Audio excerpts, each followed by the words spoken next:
Shalom Genapers, ketemu lagi kita di ibadah online ini. Sebelum kita mulai ibadah ini, mari kita siapkan hati kita tunduk dalam doa ya. Tuhan Yesus, selamat sore, kami mengucap syukur kepadamu. Sampai saat hari ini kami masih diberi kesehatan untuk bisa memuji, meninggikan nama-Mu Tuhan. Tuhan berkati ibadah dari awal, pertengahan, hingga akhirnya. Engkau berkati Tuhan. Terima kasih Tuhan, kami telah berdoa dan mengucap syukur di dalam nama Tuhan Yesus Kristus. Haleluya, amin. Mari kita siapkan hati kita mau angkat pujian kemurahan Tuhan.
Ku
wajahku, selamanya kau hebat bagiku.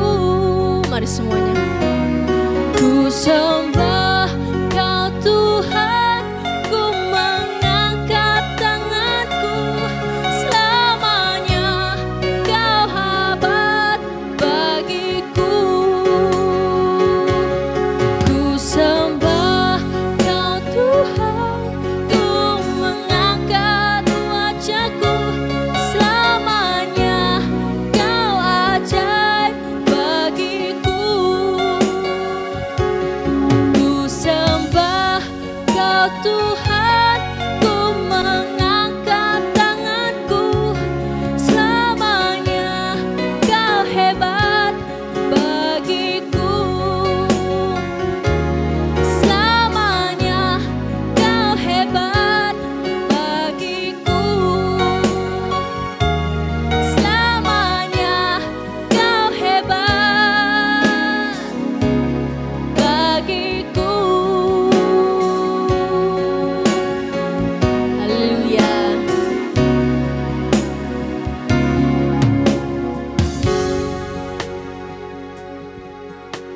Oke Genapers, kita sebentar lagi mau memuji Tuhan ya. Jangan lupa kita siapkan hati kita untuk bisa memuji dengan bersorak-sorai penuh semangat. Walaupun kita berjarak sedikit lah ya, nggak apa-apa. Tapi yang penting Tuhan itu berserta kita selama-lamanya. Oke, kita nyanyikan besarkan nama Tuhan. Nah, semuanya tepuk tangan ya.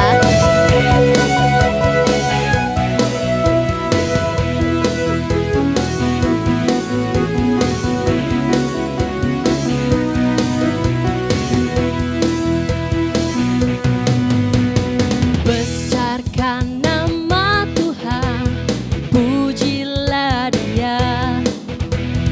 Kemurahannya besar, tiada terbilang. Aku tak dapat balas betapa besar kasih-Nya. Oh, besarkanlah namanya. Tuhan yang ajaib, Tuhan yang kuasa, Tuhan yang menolong hidupku. Tuhan yang ajaib, Tuhan yang kuasa, jiwaku ditebus oleh-Nya.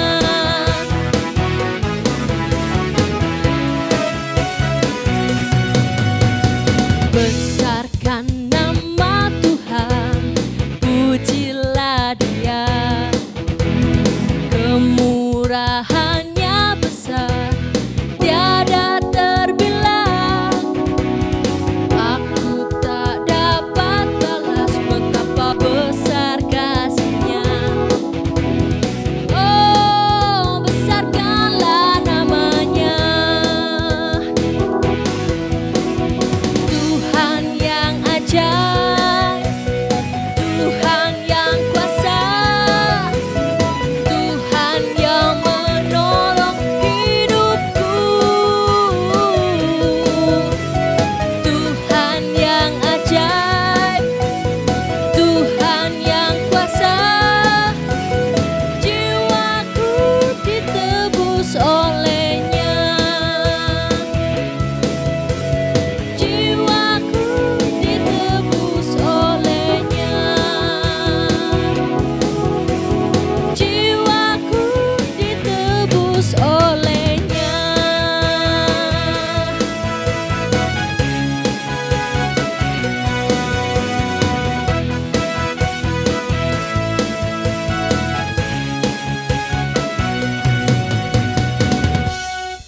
Haleluya.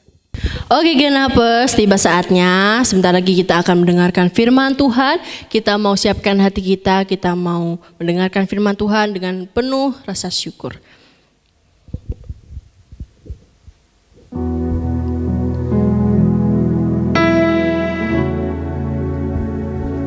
Kami percaya Tuhan bahwa tidak ada kuasa yang lebih besar di tempat ini. Engkau Allah yang sanggup memulihkan hidup kami, menolong di saat kami suka dan duka.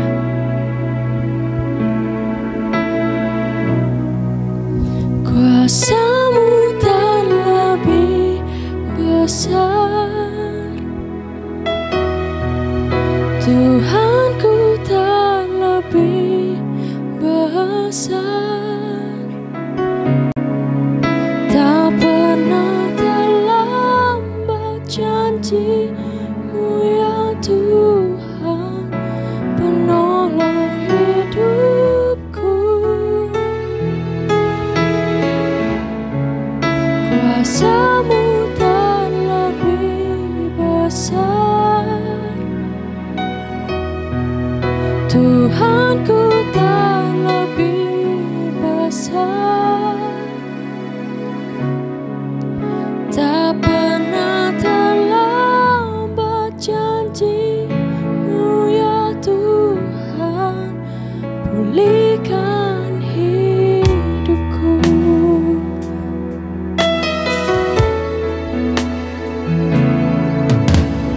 Hanya Kau Tuhan penolongku,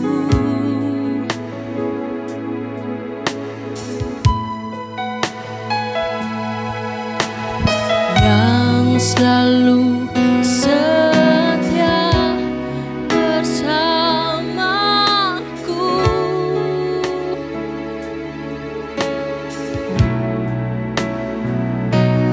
Kasih-Mu yang sanggup mengubah kehidupanku. Sungguh ku berserah, sungguh ku percaya, kuasa-Mu terlebih besar. Tuhanku terlebih besar. Tak pernah terlambat janji-Mu ya Tuhan, pulihkan hidupku.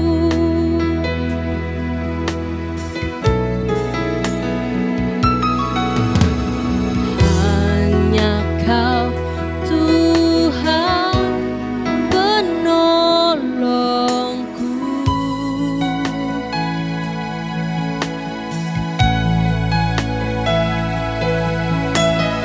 yang selalu setia bersamaku.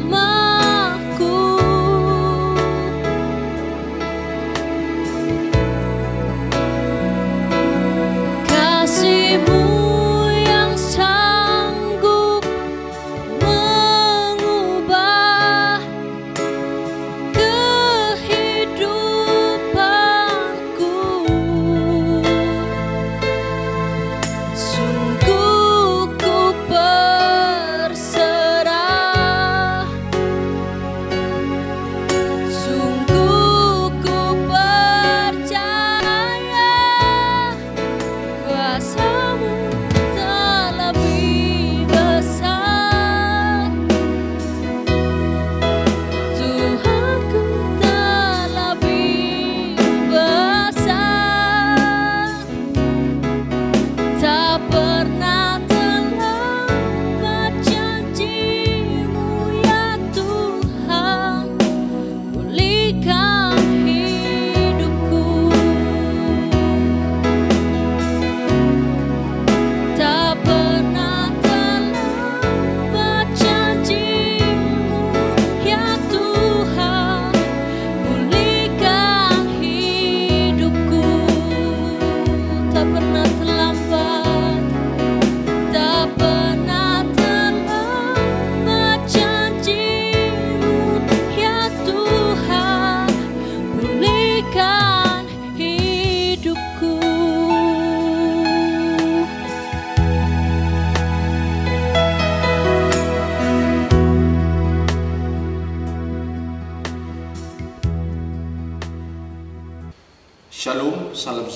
Saudara, kita berjumpa kembali dalam ibadah online pada ibadah genap di Sabtu ini.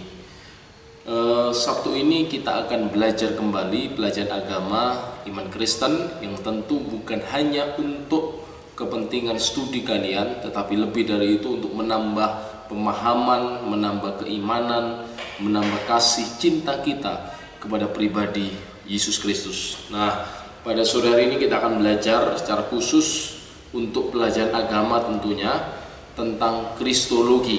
Apa itu kristologi? Kristologi itu adalah cabang dalam teologi iman Kristen atau cabang ilmu dalam kekristenan yang mempelajari secara khusus tentang pribadi Kristus dan karyanya. Jadi kristologi itu adalah cabang dalam teologi iman Kristen yang mempelajari tentang pribadi Yesus Kristus dan karya-karyanya atas umat manusia, secara khusus dalam kehidupan orang percaya. Nah, sekarang pertanyaannya tentunya, mengapa kita harus belajar tentang kristologi? Apa sih pentingnya kita harus belajar kristologi? Tentu sangat banyak. Kitab suci mengajarkan pentingnya kita mengenal secara pribadi tentang Yesus, pentingnya kita tahu siapa Yesus Kristus itu dan apa dampaknya bagi kehidupan kita sebagai orang percaya. Yang pertama, mengapa kita penting dan perlu belajar kristologi? Untuk memperdalam kasih kita kepada Kristus. Untuk memperdalam kasih kita kepada Kristus. Semakin kita mengenal siapa Yesus Kristus, semakin kita tahu siapa Dia, dan semakin kita tahu apa yang sudah, sedang, dan akan dikerjakan oleh Kristus dalam hidup kita, maka seharusnya secara normal kasih kita akan semakin dalam. Kasih kita akan semakin bertumbuh kepada Kristus karena kita tahu siapa Dia.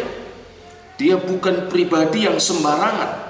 Dia bukan sekedar guru yang baik, Dia bukan sekedar nabi, Dia bukan sekedar pengajar moral, tetapi lebih dari itu, Dia adalah pribadi Allah sendiri yang hadir di tengah-tengah umatnya.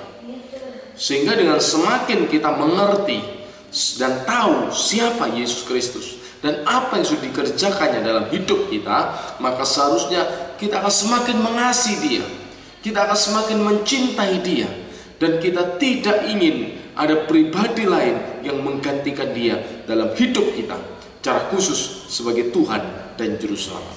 Nah, persoalannya, adakah kerinduan dari kita untuk mengenal lebih dalam lagi siapa Yesus?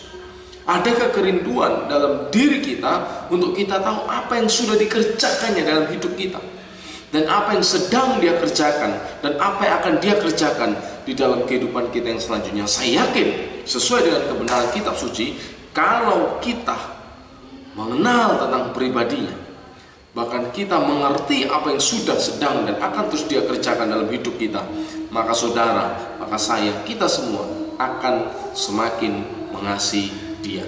Karena itulah penting sekali kita belajar kristologi. Penting sekali kita mengenal siapa Yesus. Dengan belajar kristologi tentang pribadi Yesus, tentang karya-karyanya, maka kasih kita kepada Kristus akan semakin dalam. Kasih kita kepada Dia akan semakin bertumbuh. Yang kedua, kenapa kita harus belajar tentang kristologi? Untuk memperdalam pengenalan kita akan Dia.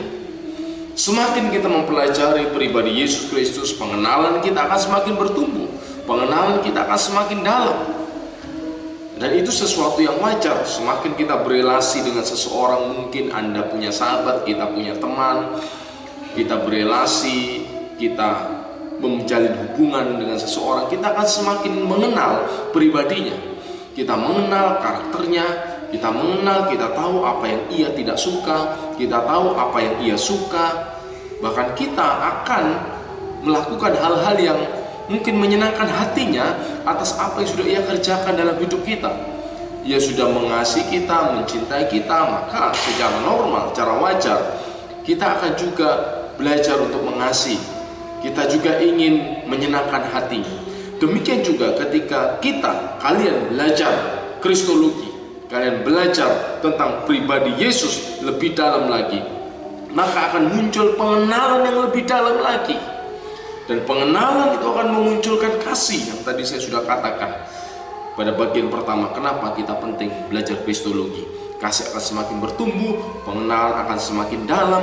Dan ketika pengenalan kita akan Dia semakin dalam, itu akan memperkokoh iman kita. Iman saudara akan dibuat semakin teguh, kokoh, terlebih di akhir zaman ini, di mana mungkin ada banyak tantangan, ada banyak godaan, ada banyak cobaan untuk kita meninggalkan Dia, untuk kita berpaling kepada pribadi yang lain. Tetapi kalau saudara mengenal siapa Yesus Kristus, Tuhan dan Juru Selamatmu, saudara tidak akan berpaling kepada yang lain. Saudara akan semakin mengasihi Dia. Seperti Sadrak, Mesak, Abednego, ketika mereka ada di Babel, mereka ditawarkan kedudukan yang tinggi, mereka ditawarkan segala fasilitas, dengan catatan mereka harus meninggalkan satu-satunya Allah yang benar, yaitu Elohi Abraham, Allah Abraham, Ishak dan Yakub. Mereka dihadapkan ke dalam bahaya maut. Tetapi apa yang mereka katakan? Sekalipun kami harus mati, sekalipun Tuhan tidak menolong kami, kami tidak akan berpaling dari iman kami. Kami tidak akan menyembah dewa, patung yang Tuhan kudirikan. Karena kami mengenal siapa Tuhan kami. Karena kami tahu siapa Tuhan yang benar, siapa Allah yang sejati itu. Demikian juga ketika saudara belajar tentang Kristologi, maka saudara akan semakin mengenal Dia. Dan dampak dari pengenalan itu, saudara akan kokoh, teguh, berakar di dalam pribadi Yesus Kristus. Dan dalam bagian lain, kalau kita lihat bagian lain kitab suci, dalam kitab Daniel, di sana dikatakan umat yang mengenal Allahnya akan tetap kuat dan bertindak.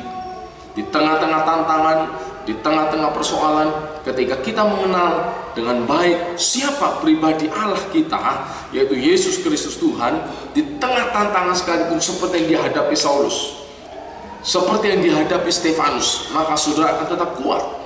Bahkan lebih dari itu, saudara tidak pasif. Saudara akan terus maju dalam iman. Saudara akan terus menjadi saksi bagi karya Tuhan di dalam dunia ini. Karena itu penting sekali untuk kalian, untuk kita semua belajar Kristologi.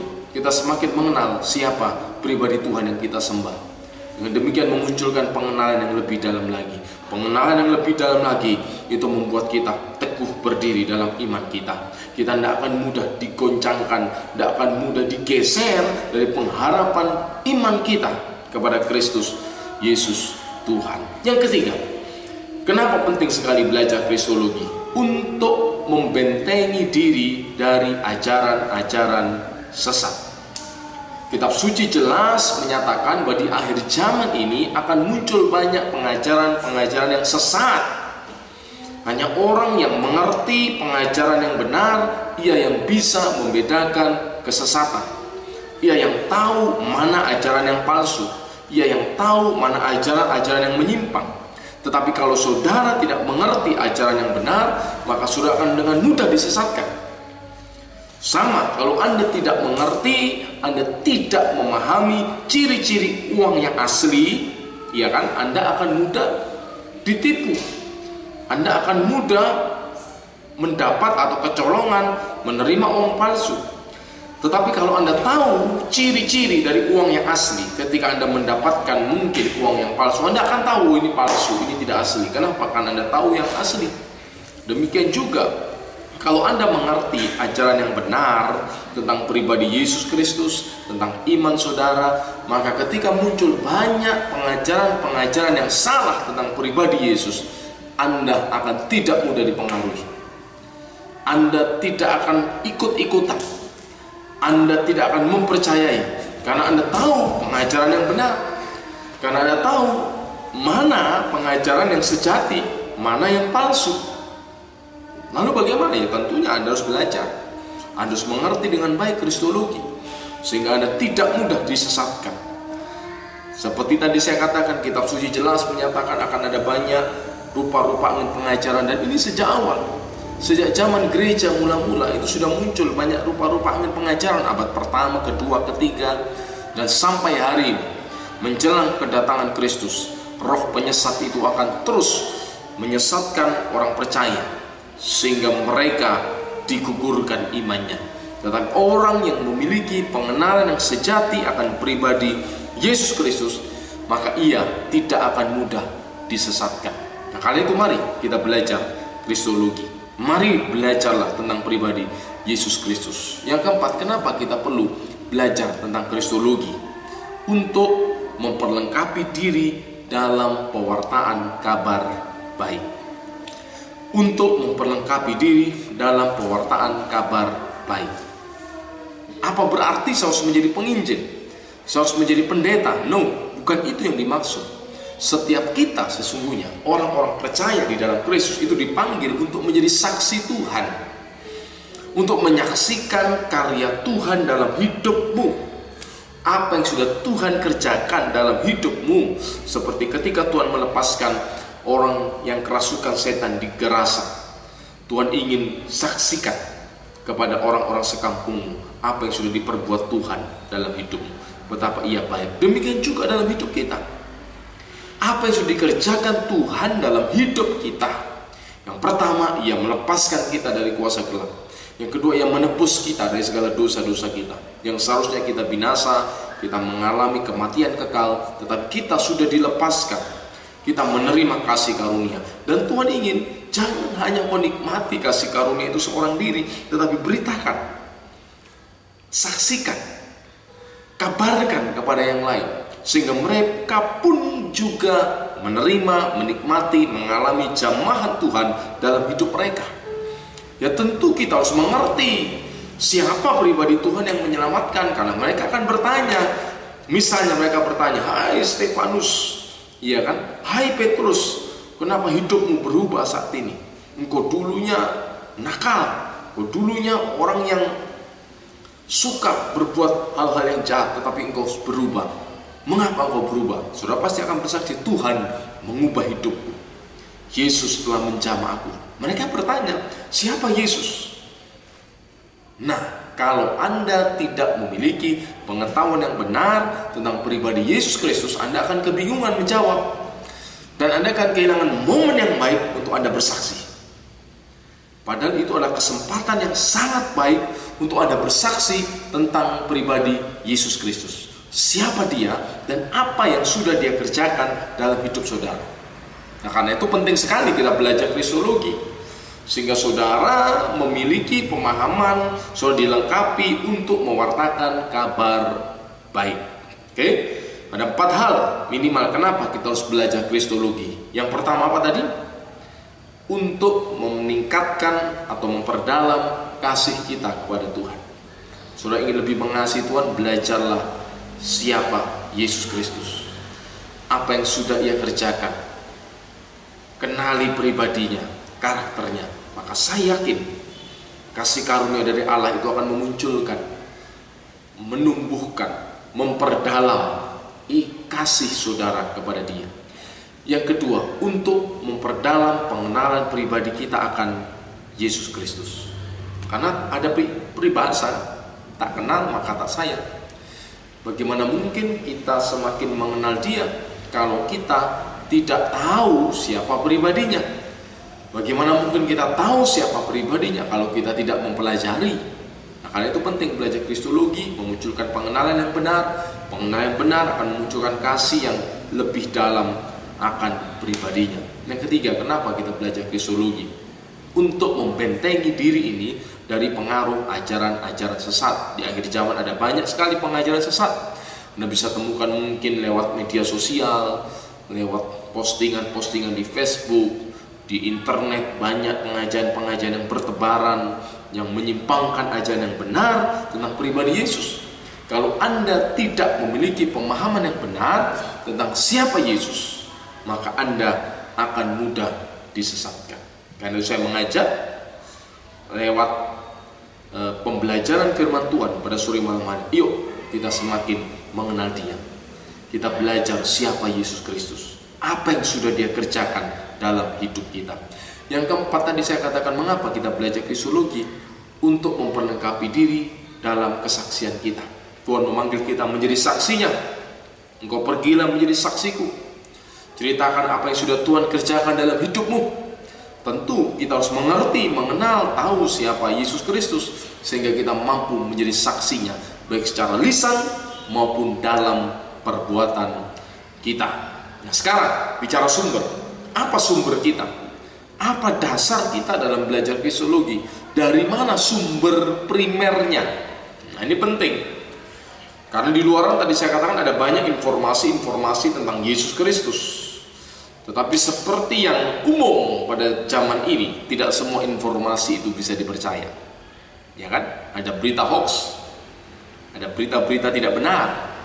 Karena itu sebagai orang percaya, apa sumber informasi terpercaya tentang pribadi Yesus Kristus? Tidak lain dan tidak bukan adalah Alkitab, Alkitabul Muqaddas, Holy Bible, kitab suci. Perjanjian lama, perjanjian baru, itulah sumber informasi terpercaya dan primer bagi orang Kristen, bagi pengikut Kristus. Tidak ada sumber yang lain yang primer selain Alkitab, perjanjian lama, perjanjian baru. Kemudian sumber sekunder bisa kita lihat tulisan bapak-bapak gereja dan tulisan teolog-teolog Kristen yang setia pada nilai-nilai kebenaran kitab suci. Kita bisa belajar melalui itu tentang pribadi Yesus Kristus.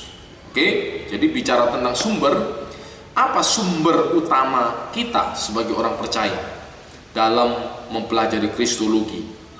Yakni Alkitab, perjanjian lama, dan perjanjian baru. Perjanjian lama berbicara dalam bentuk nubuat tentang pribadi Yesus Kristus.